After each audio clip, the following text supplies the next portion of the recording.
Students, ध्वनि तरंगों का परावर्तन एवं अपवर्तन, reflection and refraction of sound waves. Students, जब ध्वनि तरंगे भिन्न भिन्न माध्यमों के बीच स्थित किसी पूर्णतः दृढ़ अथवा अपेक्षाकृत कम दृढ़ सीमा से टकराती है तो ध्वनि तरंगों का कुछ भाग अपनी प्रारंभिक माध्यम में, कुछ भाग दृढ़ सीमा के द्वारा अवशोषित कर ली जाती है तथा कुछ भाग दूसरी माध्यम में चली जाती है। स्टूडेंट्स, ध्वनि तरंग का किसी पृष्ठ से टकराकर पुनः वापस उसी माध्यम में लौटने की घटना को हम ध्वनि का परावर्तन कहते हैं। स्टूडेंट्स, ध्वनि के परावर्तन के लिए पृष्ठीय क्षेत्रफल का अधिक होना आवश्यक होता है। पृष्ठीय क्षेत्रफल अधिक होना आवश्यक होता है। स्टूडेंट्स, आइए जानते हैं ध्वनि तरंग का अपवर्तन क्या होता है।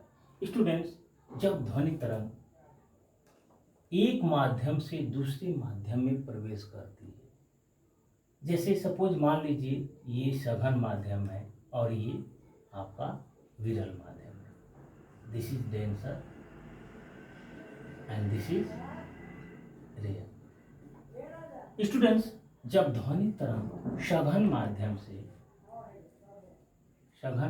से विरल माध्यम में प्रवेश करती है तो ये अभिलंब से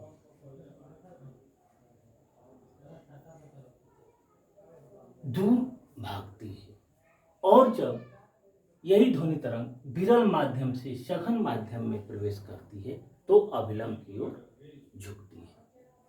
तो स्टूडेंट्स, इस घटना को हम ध्वनि तरंग का अपवर्तन कहते हैं। किसी तल से टकराकर ध्वनि तरंग का उसी माध्यम में वापस लौटना ध्वनि तरंग का परावर्तन कहलाता है। और जब ध्वनि तरंग एक माध्यम से दूसरे माध्यम में प्रवेश करती है तो अपने मार्ग से विचलित हो जाती है। इस घटना को हम ध्वनि तरंग का अपवर्तन कहते हैं। ध्वनि तरंग का क्या कहते हैं? अपवर्तन कहते हैं। आइए जानते हैं प्रतिध्वनि इको क्या होता है। स्टूडेंट्स, किसी स्रोत से उत्पन्न ध्वनि तरंग जब किसी तल से टकराकर वापस लौटती है और हमारे कानों को सुनाई देती है तो हमारे कानों को सुनाई देने वाली ध्वनि को हम प्रतिध्वनि देयरफॉर इको कहते हैं। किसी स्रोत से उत्पन्न ध्वनि तरंग यदि किसी तल से टकराकर वापस लौटे और हमारे कानों को सुनाई दे तो तल से टकराकर वापस लौटने वाली तरंग जो हमारे कानों को सुनाई दे रही है उसको हम इको कहते हैं। देयरफॉर अर्थात उसको हम प्रतिध्वनि कहते हैं। अस्पष्ट प्रतिध्वनि हेतु आवश्यक दशाएं। स्पष्ट प्रतिध्वनि के लिए कुछ आवश्यक कंडीशंस हैं, जैसे कि फर्स्ट है परावर्तक तल का क्षेत्रफल अधिक हो तथा प्रारंभिक ध्वनि लघु तथा उच्च आवृत्ति की हो। स्टूडेंट्स, ध्वनि तरंग का जो परावर्तक तल है, जिस तल से ध्वनि तरंग परावर्तित हो रही है उस तल का क्षेत्रफल अधिक होना चाहिए तथा जो प्रारंभिक ध्वनि है, स्रोत से उत्पन्न होने वाली ध्वनि है, सपोज दिस इज ड्रम, ये ड्रम है, ड्रम से उत्पन्न होने वाली जो ध्वनि होती है प्रारंभिक ध्वनि जिसे कहते हैं, वो लघु तथा उच्च आवृत्ति की होनी चाहिए। सेकेंड, परावर्तक तल ध्वनि स्रोत से कम 16.5 मीटर लगभग 17 मीटर 70 मीटर की दूरी पर स्थित होना चाहिए। Student, suppose this is drum and due to this drum जो ध्वनि उत्पन्न हो रही है ये संचरण के बाद यहाँ पर किसी पृष्ठ से टकरा रही है तो परावर्तक तल ध्वनि स्रोत से कम यदि 17 मीटर की दूरी पर हो, तो जो यहाँ पर इस ध्वनि स्रोत के पास जो खड़ा व्यक्ति होगा उसको सुनाई देने वाली जो प्रतिध्वनि होगी वो स्पष्ट होगी। प्रतिध्वनि का उपयोग, एप्लीकेशंस ऑफ इको क्या होता है? प्रतिध्वनि के माध्यम से वायुयान की ऊंचाई, समुद्र की गहराई, सुदूर स्थित पहाड़ की दूरी आदि ज्ञात कर सकते हैं।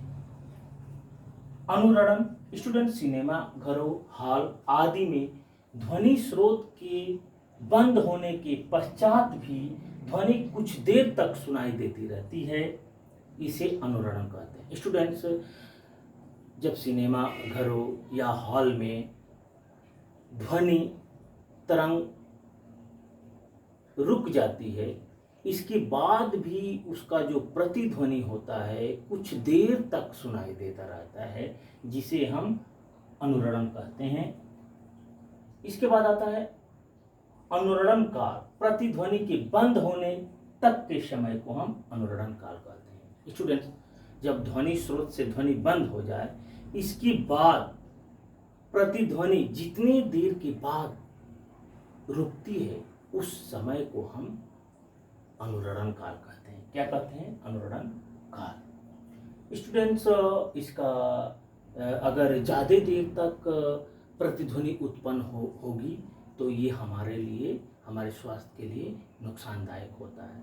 तो इससे कैसे बचें? इससे बचने के लिए जो सिनेमा हॉल या हॉल होते हैं उनकी दीवारों में खुरदरे प्लास्टर, पर्दे और शोषक पटल आदि लगा दिए जाते हैं, ताकि जो ध्वनि तरंग उत्पन्न हुई ध्वनि स्रोत से और उसके बंद होने के बाद ये ज़्यादा देर तक प्रतिध्वनि के रूप में हॉल में न गूंजे।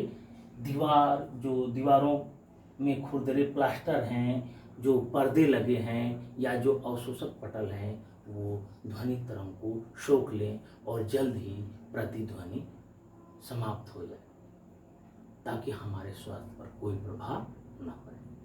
तो student, I think you understood. Thank you so much. Thank you.